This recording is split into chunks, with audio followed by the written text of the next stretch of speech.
Assalamualaikum warahmatullahi wabarakatuh. Kami dari kelompok 1 Teori Komunikasi kelas 2D Ilmu Komunikasi yang membahas tentang mute group teori. Di sini kami beranggotakan 4 orang, yaitu saya sendiri, Golwani Labosan, kemudian ada Olivia Regina Tasya, Trinur Cahyati, kemudian ada Novel Khairullah.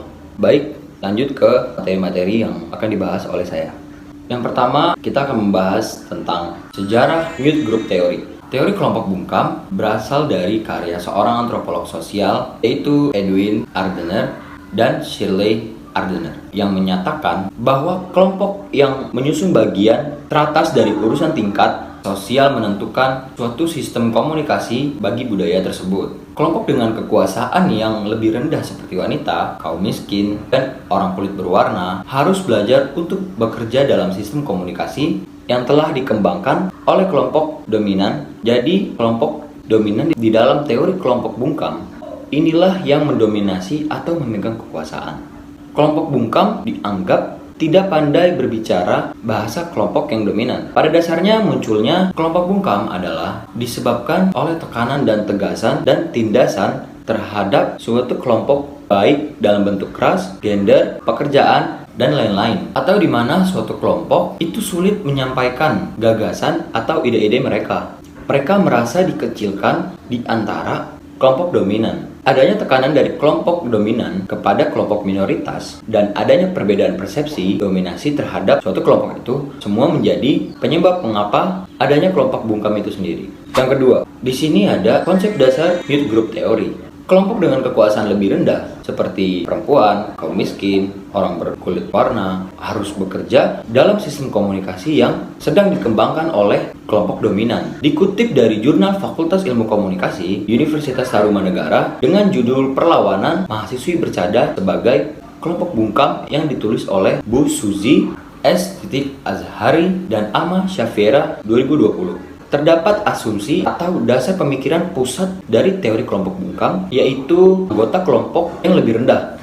Mereka dibuat bungkam atau diredam sehingga dibuat tidak memiliki kejelasan sebagai pembicara. Peredaman kelompok terbungkam dinilai sebagai fenomena sosial bersama. Pernyataan ini dinyatakan oleh Robin Sharif.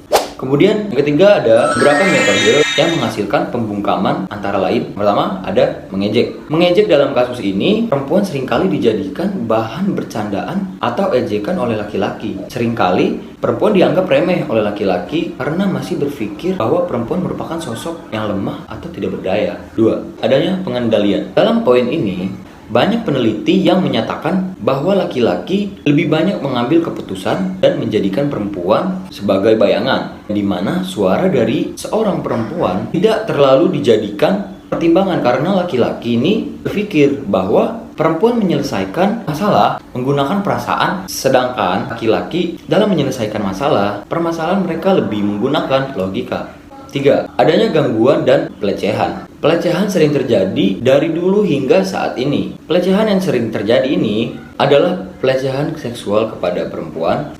Pelecehan seksual ini bisa dilakukan oleh laki-laki berupa perkataan atau langsung adanya sentuhan fisik seperti skinship yang sengaja ditimbulkan oleh laki-laki pada perempuan atau bahkan pemerkosaan. Itulah beberapa faktor yang membuat adanya pembungkaman yang selama ini dialami oleh kelompok bungkam. Baik, sekian terima kasih dari kelompok kami. Kurang lebihnya mohon maaf. Billahi taufiq wal hidayah. Wassalamualaikum warahmatullahi wabarakatuh. Woi, apa lu? Baik, lu dari mana? Biasa dari luar. Ngapain aja tuh? Main aja makan-makan. Mana? Di mana? Iya di rumahnya. Kita udah lama nih Santuy. kemarin kan gua di bulan Januari kan sempat dengan sama dia lah. Sama. Oh, cewek lu. Oh iya iya. Terus Nah kebetulan pas di rumahnya tuh gua tiba-tiba hujan. iya. Malam lah gua di situ. Kayak ya lu tau lah anak muda kan kalau misalkan pulang dari mana kan. Iya, bro, gua ngerti bro. Terus Iya. kenapa itu? Terus tuh gua kayak takut sih gua sebenarnya. Tahu udah kenapa? lakuin yang kayak gitu. Ngelakuin yang kayak apa tuh bro? Ya lu tau lah. Wah, lu gila bro. Jadi si cewek itu cerita sama gua. Kenapa tuh? Dia bilang ada dia pernah kain. Gua juga lu. Gila, gokil. Gue paling banget sih. Terus gimana tuh? Jadi lalu datang. Saya gue nonton, bentar ya. Iya. Gimana ya? Setahu nggak ya?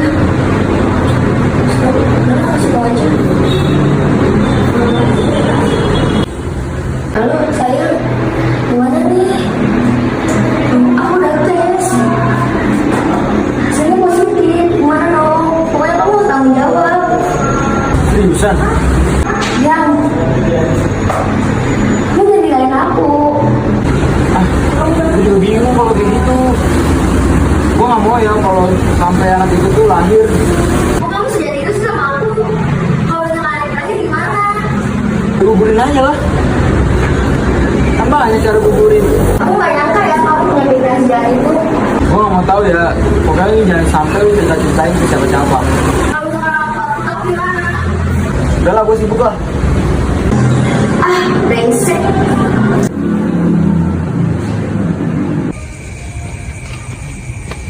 Nun telepon, tumben banget. Mana ya? Tahu nggak ya? Halo? Kok ada suaranya sih? Halo? Halo Nun? Gak jelas banget sih.